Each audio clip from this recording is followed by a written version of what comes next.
are Heather and Paul Christie. And for over 12 years, we've worked with executives and entrepreneurs to accelerate change in every aspect of their business. Because we are in the fastest paced business environment that anyone has ever seen before. So join us for the Evolve to Win show.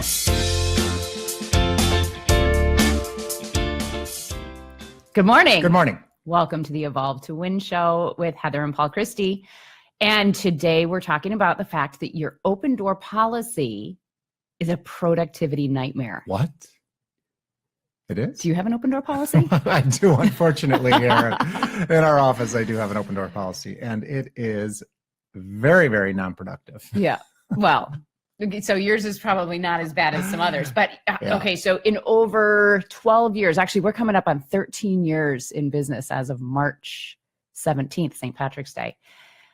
So over 13, almost 13 years in business. And what we can tell you from working with entrepreneurs and executives, typically this open door policy productivity nightmare is happening at the ranks of supervisor and manager. Mm-hmm. Usually when you get to the level of senior leader and or CEO, that's not an issue anymore because they've had the right kind of training on productivity. But I think what happens is that this policy is just completely misconstrued. Why is that? Well, if you look back at the origins of the open door policy, the purpose for the policy was really about collaboration and transparency and building an organization of trust, right? So here was the deal was all managers would need to keep their doors open so that anybody could jump the ranks and go and talk to anybody to give feedback and comments and questions or solve problems. So that all sounds good. Well, it may sound good in theory. Yeah. It may sound good in theory, but I think what's happened, a couple of things, is that, first of all, we've lost the original idea of what open door policy was supposed to mean, right? So if originally it was supposed to be about fostering this idea that you don't have to just stop with your direct supervisor or your manager, if you're a frontline employee, that you have access to go to other leaders and talk to them if you have concerns or if you have challenges or if you have problems. So that in and of itself, having an avenue can be a great thing. But also, if you start really training people that they can bypass their manager and go to some other manager or some other senior leader without really working to solve a problem at the level that it should be solved, you're sort of circumventing the ability for that manager to build the kind of trust and relationship that they need to build. So that can cause all kinds of challenges. But I think even bigger than that, most people have not really been trained on the rules of the game around this open door policy. So let me just give you an example of a recent coaching session I had last week. I was talking with a couple of our longtime clients and we were going over what are the current frustrations that you have. And one of the huge frustrations is they don't have time to get their work done. And for those of you listening who are in a leadership position and you relate to that, let us know if you relate to that, because what we're finding more and more is that there are, first of all, way more meetings these days. For whatever reason, There's been an acceleration of meetings, probably because business is moving and changing so quickly. So there have been more meetings scheduled, but isn't that the biggest complaint? I mean, one of the biggest complaints in the workplace always seems to be, and the running joke is, I'm having a meeting for my meetings, right? It's all about planning for the next meeting. And people are in so many meetings that they're not getting anything done. Well, so this becomes even more of a reason, yes, that has become one of the top complaints. And it becomes more of a reason why this open door policy should really be examined, because it is a productivity nightmare. It is such a time waster if you let it be. So if you have a calendar that's already filled up, and then your theory of this open door policy is my door is always open and anyone can come in at any time and can interrupt me for any reason, you're basically requesting unscheduled interruptions. Right? So what does that do? What does that do for your ability to get your work done? Answer, you're not going to get your work done. So what I have heard from some of our clients is they're coming in early, they're staying late, or they're coming in on weekends or doing work from home on weekends to be able to get through what they need to get through, which is, their responsibilities in their job. So, well, not only that, but I mean, there are so many just other distractions that we have in the workplace.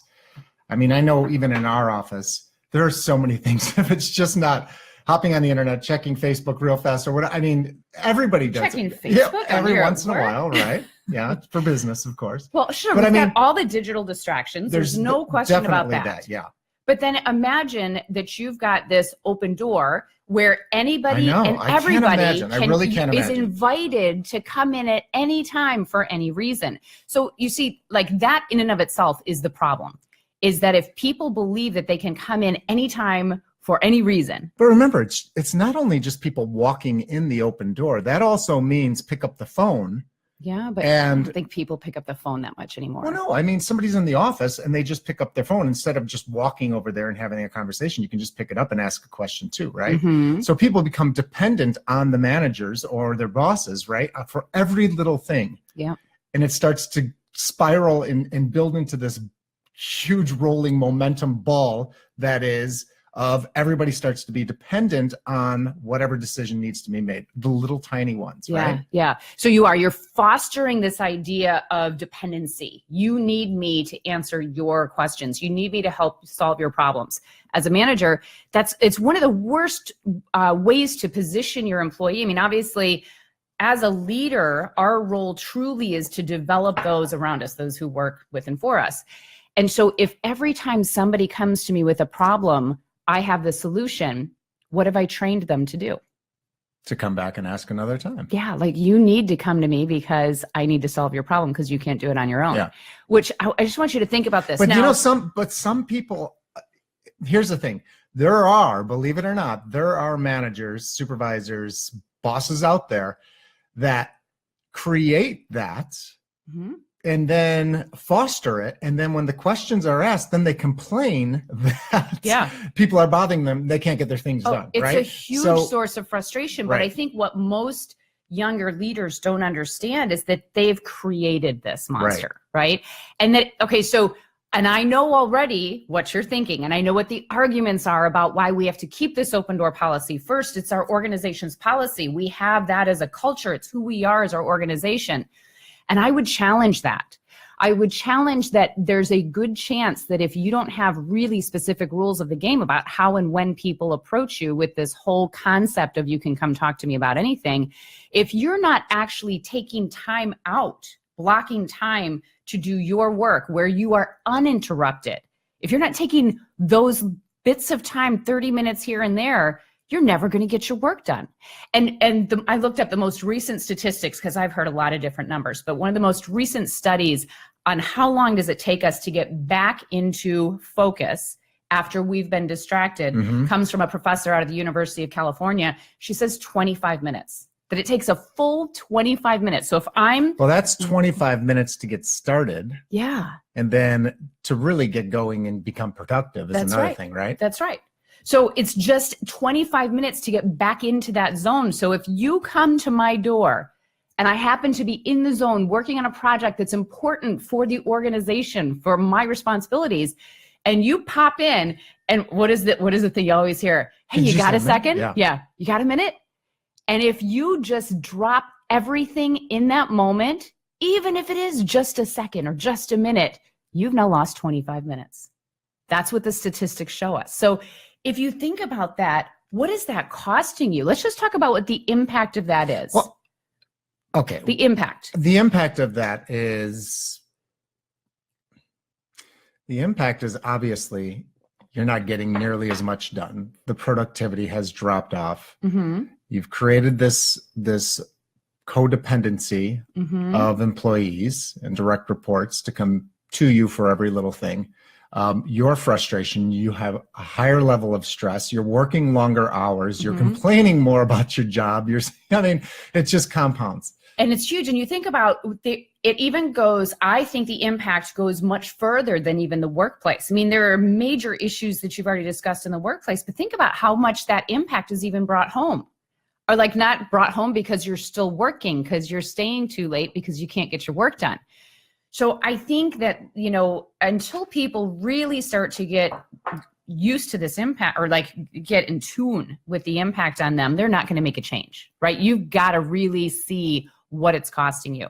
But the argument that people have, the argument that people are going to make on this is they say, well, this open door policy, this is our company's policy, and I don't ever want to appear to my employees that I'm inaccessible. Mm-hmm. Right. So I want to make sure that my employees know that I care about them and that I'm here for them.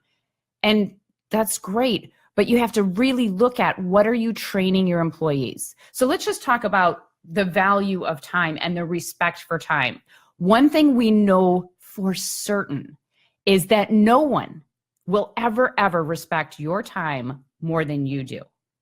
So if I have an open door all the time, and I don't ever take time for myself and block time aside where my door is closed or there's a do not disturb or something happening, what have I trained you about the value of my time? That my time is more valuable than yours. Yes. Okay, good. So I've trained my employees. If I've got this, you can come interrupt me anytime and I'll stop what I'm doing and I'll address whatever your concerns are, whatever your problems or challenges or opportunities are.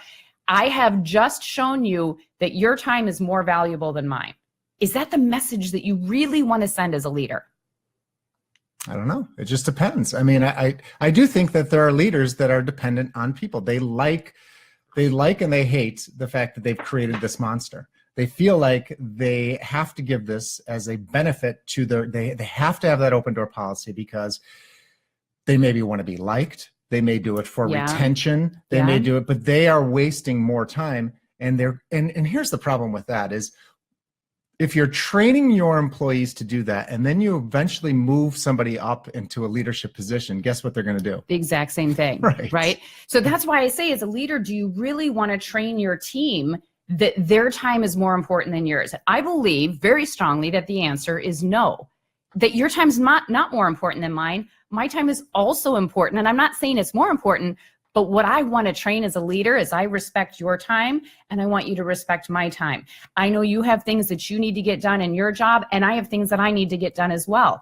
And just think about this. You have opportunities to help people through your intentional and formal and consistent training and coaching. And most people do not have that set up and scheduled. Why? They have no time. Why? Because they're constantly interrupted and they can't get their job done. But you've got to take a hold of this and get intentional about training your team, about training your employees, developing them. And one of the things that I heard in my coaching session last week, as I said, so you've really sent the message that your time is more important than mine. And they said, yeah, I guess we have. And that's really not what we wanted to convey. But that I said, so I want you to just reflect and look at all of the people who come to you. Are they coming to you with real issues, problems that really need your attention? Or do you have sometimes people coming to you that is just a complete waste of your time? They shouldn't be coming to you. And they said, oh my gosh, well, there are some employees who are really good and they only ever come to me with a real concern or issue. Right. And so it's very infrequent. But I have some employees who are the worst offenders and they're coming to me all the time and they're taking up my time and they're talking about nonsense and it's just driving me crazy. And you know what? That's a reflection on your leadership. It's a reflection on what you're tolerating. So if you do have these worst offenders, I want you to consider that you haven't addressed the situation with them, that you haven't shared with them when it's appropriate to come to you and when they should be solving their own problems. Are they coming to you with a problem or are they coming to you with a solution? Because people should be coming with their own solution. Okay, take a breath. I have a question from Joe. Okay. All right. Read Joe's question. I was waiting for the perfect time to get Heather, but when she gets excited. When I get going, try to stop me like a freight train. So Joe says, question. I have an open door policy at my work where I oversee a team of 6. I have made it clear to my team that I am not available. They can go to one of the senior people on my team. Do I need to close my door more? Do I need to have set times for them to go to my senior team members? Just curious because you are 100% correct. I definitely get interrupted while I'm in the zone. Thanks. Oh my gosh. Great topic. Thank you, Joe, for asking that question. And it is such a great topic to talk about. So the first thing that I would ask you, because you said, do I need to be closing my door more often? And my question back for you is, do you have enough time in the day set aside for you to get your work done?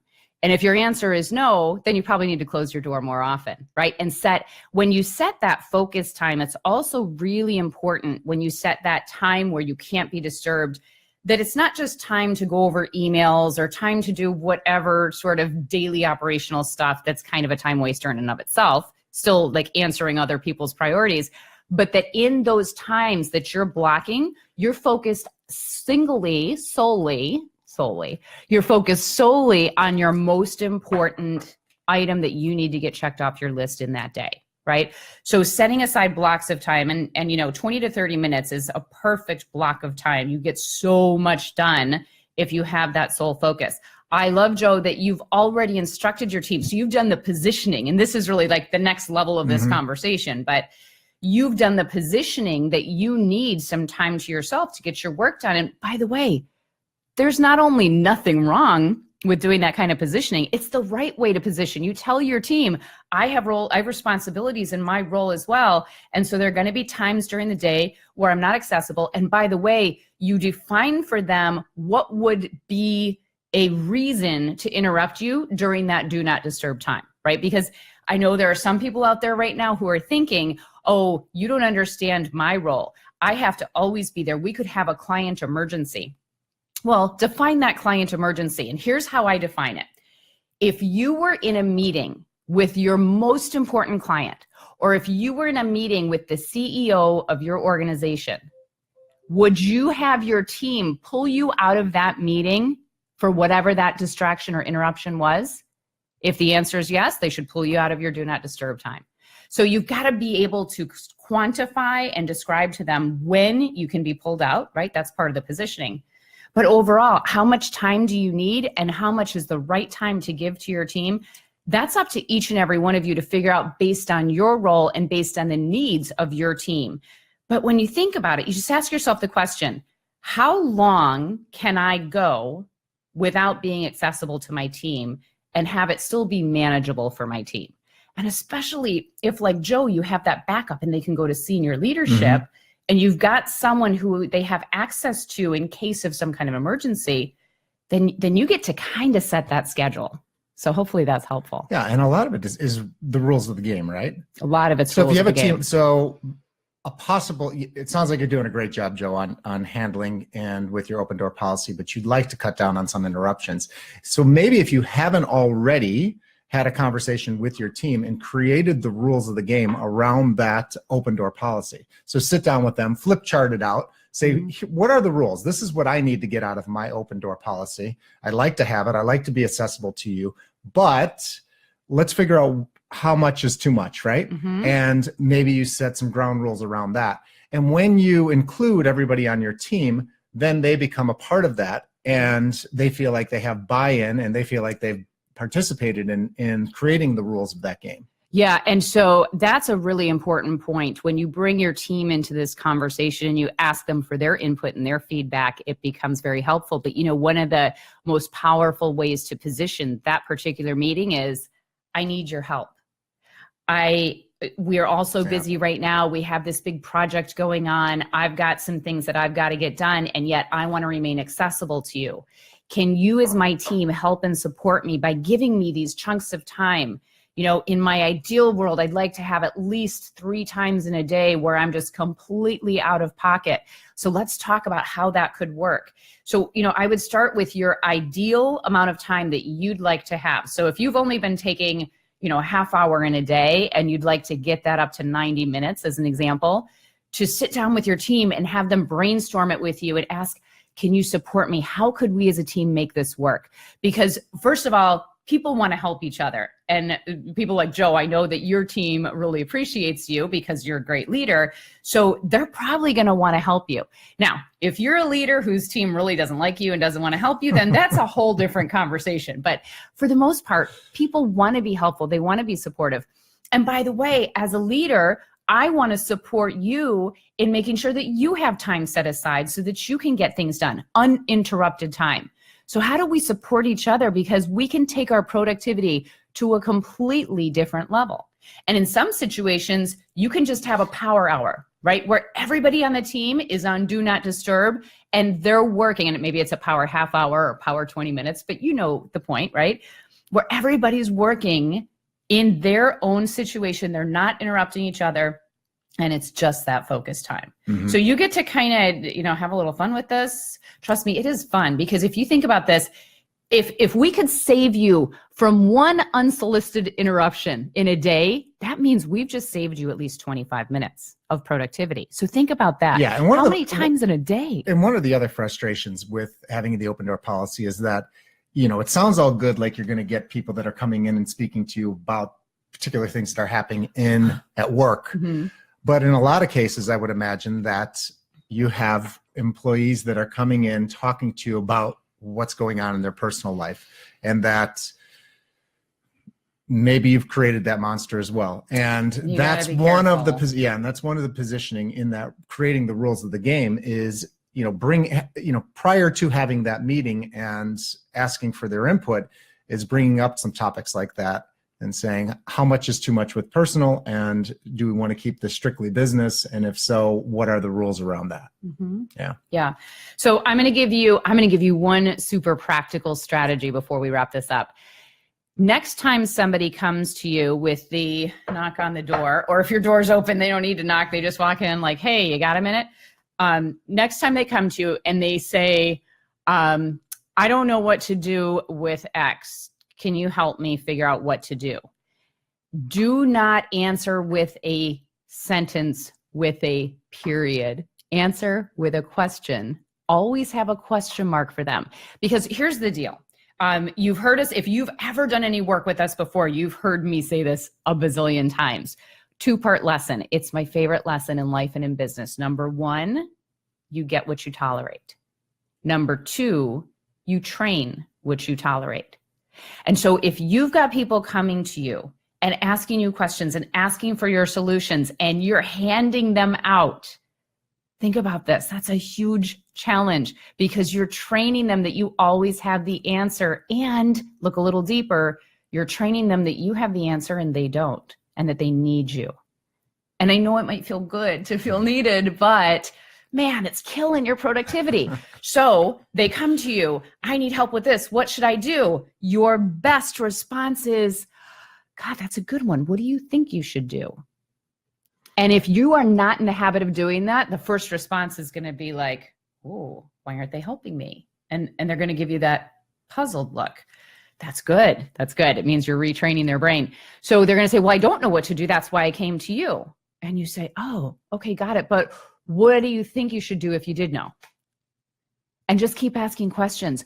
See, what happens is we are too habitual in our ways of being, right? We like to do the same things over and over. And if you've got employees who are used to just coming to you for solutions, they're not thinking on their own. So you need to be asking the question and shake them into conscious thought so that they actually have to think about it. And what happens is when you consistently do that again and again and again, you're going to hear this. One day the employee is going to come to you and say, hey, do you have a second? I've got an issue with this. And I know you're going to ask me, so what do you think I should do? Well, I think I should do this. And they're going to say, yeah, I think that's probably, and then they're just going to walk away and you won't have said anything. That's when you know it's taken hold and you're teaching people to be empowered to think for themselves and solve their own problems. Now, look, I'm not suggesting that you be inaccessible to your employees completely, so don't misunderstand this. I'm suggesting that a lot of what's going on is that you're not taking proactive time to intentionally train and develop your team, and so they're coming to you with these issues again and again. I know it may seem faster to solve their issues instead of asking them what they think the solution would be, but in the long run, for every time your employee has figured out a solution on their own, they're getting more and more confidence to be able to do that again in the future. Good deal. Any closing thoughts on your end? No. All right. I think we covered it. All right. So if you are in a situation where you have an open door policy and it's just not working and it's killing your time and you're working nights and weekends and overtime and you're struggling with this and you're challenged by this, leave us a note, send us a personal message, or even better, share this with other people on your team and see if you can come up with some new ways of doing things.